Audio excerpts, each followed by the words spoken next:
வணக்கம் மக்களே, நாம இந்த ஆரோக்கியமான பதிவில் கருவேப்பிலையில் நிறைந்துள்ள மருத்துவமைகளை பற்றி நம்ம விளக்கமாக பார்க்க போகிறோம். கருவேப்பிலை நமக்கு பார்த்தோம் அப்படின்னா நிறைய உயிர் சத்தும் சுண்ணாம்பு சத்தும் கொடுக்கறதால நம்ம சாப்பிடக்கூடிய சாப்பாட்டில் மிதக்கூடிய கருவேப்பிலை நம்ம எப்போதுமே தூக்கி எரிஞ்சிடக்கூடாது. அதை நம்ம சாப்பிடக்கூடிய சாப்பாட்டோட மென்று விழுங்கி சாப்பிட வேண்டியது ரொம்ப ரொம்ப அவசியம். இந்த கருவேப்பிலை நமக்கு பல வியாதிகளை தீர்க்கும். நிறைய ஊட்டச்சத்துக்களை அத்தியாவசியமான உடல் அமைப்புக்கு நம்ம கொடுக்க வேண்டியதுக்கான கடமை கருவேப்பிலைக்கு இருக்குது. கருவேப்பிலை உடலுக்கு பலத்தை உண்டாகக்கூடியது, பசியை தூண்டக்கூடிய சக்தியும் வாய்ந்திருக்கு. ஸோ இந்த கருவேப்பிலை நம்ம தொடர்ந்து உணவுகளை சேர்த்துக் கொள்ளும் போது கிடைக்கக்கூடிய ஊட்டச்சத்துக்களால என்னென்ன மருத்துவமைகள் நமக்கு கிடைக்குது அப்படின்றத பத்தி விளக்கமா பார்க்கறதுக்கு முன்னாடி இந்த வீடியோக்கு மட்டும் ஒரு லைக் கொடுத்துட்டு இந்த தகவலை உங்களுக்கு தெரிஞ்சவங்களுக்கும் ஷேர் பண்ணிடுங்க. ஏன்னா அது அவங்களுக்கும் பயனுள்ளதாக இருக்கக்கூடிய ஒரு ஆரோக்கியமான பதிவு தான். இது போன்ற அப்டேட்ஸ்கள் நீங்க தொடர்ந்து பார்க்கறதுக்கு நம்மளுடைய ஹெல்த் நியூஸ் தமிழ் சேனலை மறக்காம சப்ஸ்கிரைப் பண்ணி வச்சுக்கோங்க. பக்கத்தில் இருக்கக்கூடிய பெல் பட்டனையும் கிளிக் பண்ணி ஆல் அப்படின்ற ஆப்ஷனையும் செட் பண்ணி வச்சுக்கிட்டோம் அப்படின்னா நாங்கள் போடக்கூடிய எல்லா அப்டேட்ஸும் உங்களுக்கு நோட்டிஃபிகேஷன் அடிக்கடி சேரும். சரி வாங்க மக்களே, இப்போ வீடியோக்குள்ள போயிடலாம். செரிமான சக்தி உங்களுக்கு ஆரோக்கியமாக இருக்கிறதுக்கெல்லாம் நீங்கள் கருவேப்பிலை எடுத்துக்கலாம். பலருக்கும் தாங்கள் சாப்பிடக்கூடிய உணவுகளை சரியாக செரிமானம் செய்ய முடியாத நிலை இருக்கு. ஸோ இப்படிப்பட்டவங்கெல்லாம் கருவேப்பிலை சேர்க்கப்பட்டிருக்கக்கூடிய உணவுப் பொருட்களை அதிகம் சாப்பிடும்போது வயிறு, குடல் போன்றவை நல்லா சுத்தமாகி செரிமானமின்மை, குடல் சம்பந்தமான, வயிறு சம்பந்தமான பல்வேறு நோய்கள் அவங்களுக்கு நீங்கி போயிடும். ஸோ இப்போ எடுத்துக்காட்டுக்கு பார்த்தீங்கன்னா, இப்போ நீங்கள் கருவேப்பிலையை உங்களுடைய உணவுகளோட சேர்த்து சாப்பிட்றீங்கன்னா அதில் இருக்கக்கூடிய நார் சத்து என்ன பண்ணும் அப்படின்னா அந்த உணவுகள் செரிமானம் ஆகிறதுக்கு உதவிகரமாக இருக்கும். உணவுகள் செரிமானமானதுக்கு அப்புறம் அந்த ஊட்டச்சத்துக்களை உறிஞ்சப்பட்டதுக்கு அப்புறம் மீதம் இருக்கக்கூடிய கழிவுகளை குடல்களிலிருந்து வெளியேற்றுவதற்கு குடல்களில் இருக்கக்கூடிய நல்ல பாக்டீரியாக்களையுமே கருவேப்பிலை நமக்கு மேம்படுத்தும். ஸோ இதனால் நம்ம உணவுகளும் சாப்பிடுவோம். அந்த உணவுகள் செரிக்காமல் போறதால் ஏற்படக்கூடிய அஜீரணம், குமட்டல், வாந்தி, பேதி, தலை சுற்றல் இந்த மாதிரி பிரச்சனைகளுமே கருவேப்பிலை சரி பண்ணிடும். உணவுகள் செரித்து ஊட்டச்சத்து உறிஞ்சப்பட்டது போக கழிவுகள் வெளியேற்றப்படும் பொழுது ஏற்படக்கூடிய சீரற்ற குடல் இயக்கம், மலச்சிக்கல், வயிற்று வலி, வயிற்று உபுசம், வாயு பிரச்சனை இது எல்லாமே சரி பண்ணுறதுக்குமே கருவேப்பிலை ஹெல்ப் பண்ணும். இது காரணம் அதில் இருக்கக்கூடிய வளமான அளவில் நாசத்து தான். ஸோ கருவேப்பிலை எடுத்துக்கொள்ளும் போது வயிறு, குடல் அதெல்லாமே சுத்தமாகிடும். எந்த விதமான இன்ஃபெக்ஷன்ஸும் எந்த விதமான கழிவுகளும் அங்கே தேங்காது. ஒட்டுமொத்தமாகவே நம்மளுடைய செரிமான மண்டலமே ஆரோக்கியமாக இருக்கும். புற்றுநோய் பிரச்சனையிலிருந்து விடுபடுவதற்கு கருவேப்பிலை எடுத்துக்கலாம். கருவேப்பிலை மிகவும் சக்தி வாய்ந்த வேதிப்பொருட்களை தனக்குள்ள கொண்டு இருக்கு. இந்த கருவேப்பிலையை உடலுக்கு மேலே நம்ம பயன்படுத்தணும் அப்படின்னாலும், நம்மளுடைய உணவுகளை தொடர்ந்து நம்ம பயன்படுத்திட்டு இருக்கோம் அப்படின்னாலுமே தோல், வயிறு சம்பந்தப்பட்ட புற்றுநோய்கள் ஏற்படுவதற்கான சாத்தியக்கூறுகள் வெகுவாக நம்ம குறைஞ்சிரும். அதாவது உங்களுக்கு ஸ்கின் கேன்சர்ஸ்லாம் இருக்கு, தோல் சம்பந்தமான பிரச்சனைகள் இருக்கு அப்படின்னா நீங்க கருவேப்பிலையை அரைத்து அங்கே மேலே பூசும்போது அந்த மாதிரியான புற்றுநோய்கள்லாம் உங்களுக்கு தீர்ந்து போயிடும்.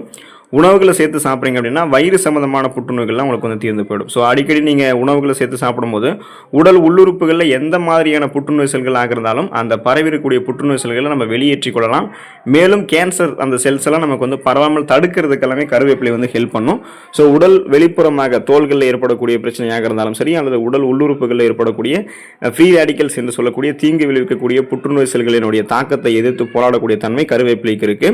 சொரியாசிஸ் பிரச்சனையிலிருந்து விடுபடுவதற்கு கருவேப்பிலை எடுத்துக்கலாம். தோலில் இருக்கக்கூடிய செல்களில் ஏற்படக்கூடிய கெமிக்கல் டிரான்ஸ்ஃபர்மேஷன் அந்த வேதியியல் காரணங்களாலும் பரம்பரை காரணத்தினாலும் சிலருக்கு சொரியாசிஸ் அப்படின்னு சொல்லக்கூடிய நோய் ஏற்படும். இந்த குறைபாட்டை குறைக்கிறதுல கடுகு எண்ணெய் சிறப்பாக செயல்படும். உணவில் சேர்க்கப்பட்டிருக்கக்கூடிய கருவேப்பிலையை நம்ம நல்லா மென்று சாப்பிட்டு வந்தோம் அப்படின்னாலே தோல் சம்பந்தமான வியாதிகள் நமக்கு எளிதில் அணுகாது. ஸோ சொரியாசிஸ் மட்டும் கிடையாது, எந்த விதமான தோல் சார்ந்த பிரச்சனையாக இருந்தாலுமே அதை நம்ம வராமல் முன்னாடியே தடுக்கிறதுக்கு, குணப்படுத்திக்கிறதுக்கு எல்லாமே கருவேப்பிலை பயன்படுத்த வேண்டியது ரொம்ப ரொம்ப அவசியம். தலைமுடி ஆரோக்கியமாக அடர்த்தியாக கருகருவென்று வளர்வதற்கு கருவேப்பிலை எடுத்துக்கலாம். தலைமுடி ஆரோக்கியமாக இருக்க வேண்டியது இன்றைய காலத்தில் பலருக்கும் அவசியமாக இருக்கு. ஏன்னா ஆனால் பலருக்கும் பார்த்தீங்கன்னா தலையில் பொடுகு தொல்லை ஏற்படுவது, பேன் தொல்லை ஏற்படுவது, இளம் வயசுலேயே முடி கொட்டுறது, இளம் வயசுலேயே பித்தநரை, இளநரையெல்லாம் ஏற்படுவது, நரைத்து போகிறது, இந்த மாதிரி பிரச்சனைலாம் இருக்கு.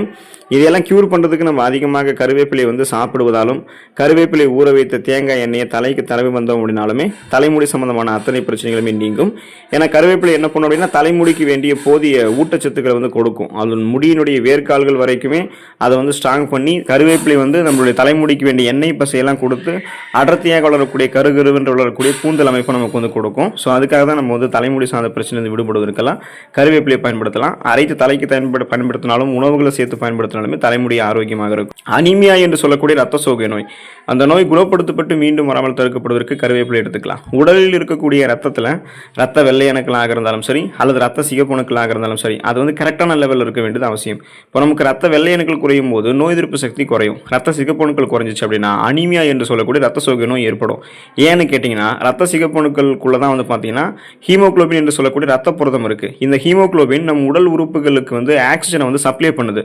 ஸோ இது நமக்கு குறையும் போது என்ன ஆகும் அப்படின்னா நம்மளுடைய உடல் உறுப்புகளுக்கு வேண்டிய ஆக்சிஜன் கிடைக்காதால நம்மளால சுறுசுறுப்பாகவே இருக்க முடியாது. எந்த ஒரு வேலையுமே முழு கவனத்தோட செய்ய முடியாது. சோர்ந்து காணப்படுவோம். மனச்சோர்வு நமக்கு டபுள் மடங்கு ஆகிடும்.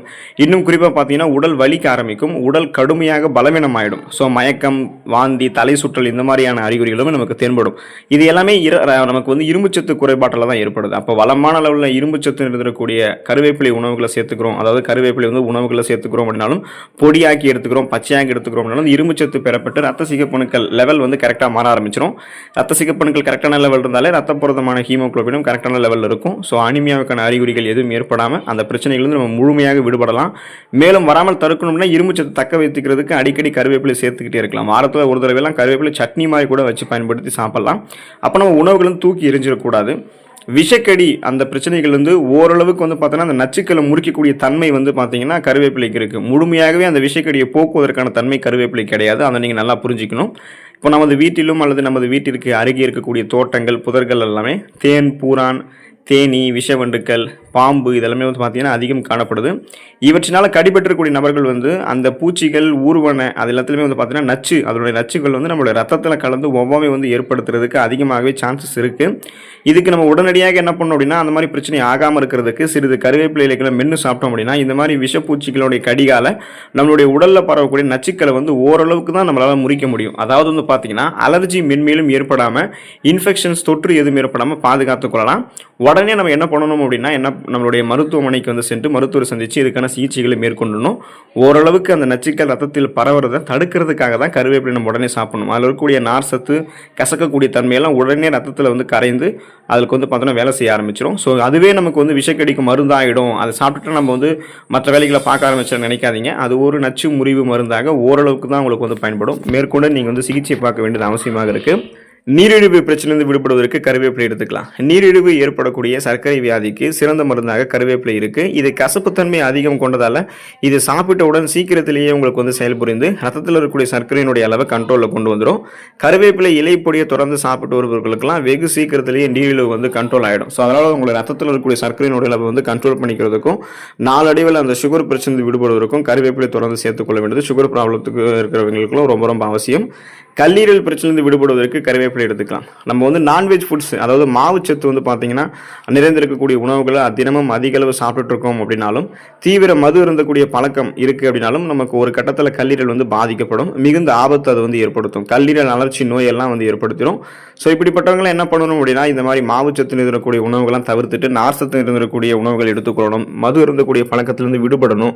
ஏன்னா அப்போ தான் நம்மளுடைய கல்லீரலில் வந்து கழிவுகள் எல்லாம் வந்து படிந்து அது வந்து கல்லீரல் அலர்ச்சி நோய் ஏற்படாது. ஸோ இதுக்கு குறிப்பாக அது ரொம்பவே சீக்கிரமாக நடக்கணும்னா கருவேப்பிலைகளை வந்து பச்சையாகவோ அல்லது சமைத்தோ நம்மளுடைய உணவுகளை சேர்த்து சாப்பிடணும். அப்போ வந்து பார்த்தீங்கன்னா கல்லீரல் வந்து கொழுப்புகள் நமக்கு வந்து தீங்கு விளைவிக்கக்கூடிய கொழுப்புகள் வந்து படியாது.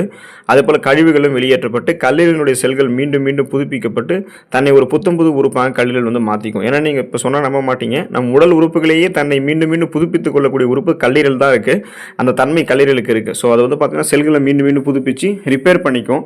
அப்போ பார்த்தோம் அப்படின்னா அதுக்கும் ஓரளவுக்கு தான் வந்து பார்த்தோன்னா அது வந்து நீட்சி தன்மைக்கு வந்து கொண்டு இருக்குது. ஓவராக நம்ம வந்து நான்வெஜ் ஃபுட் சாப்பிடும்போது, ட்ரிங்க்ஸ் பண்ணும்போதெல்லாம் அது தன்னை வந்து பார்த்தோன்னா இழக்கக்கூடிய ஆபத்தை வந்து அந்த ஆபத்து வரைக்கும் போயிடும். ஸோ அது மாதிரி ஆகாமல் கல்லீரலை நீங்கள் பாதுகாப்பாக பராமரித்துக் கொள்வதற்கெல்லாம் கருவேப்பிலை எடுத்துக்கொள்ள வேண்டியது அவசியமாக இருக்குது. தொடர்ந்து கருவேப்பிலை எடுத்துக்கொண்டு நலம் பெறுங்கள். அடுத்த ஆரோக்கியமான பதிவில் மறக்காமல் சந்திப்போம். நன்றி மக்களே.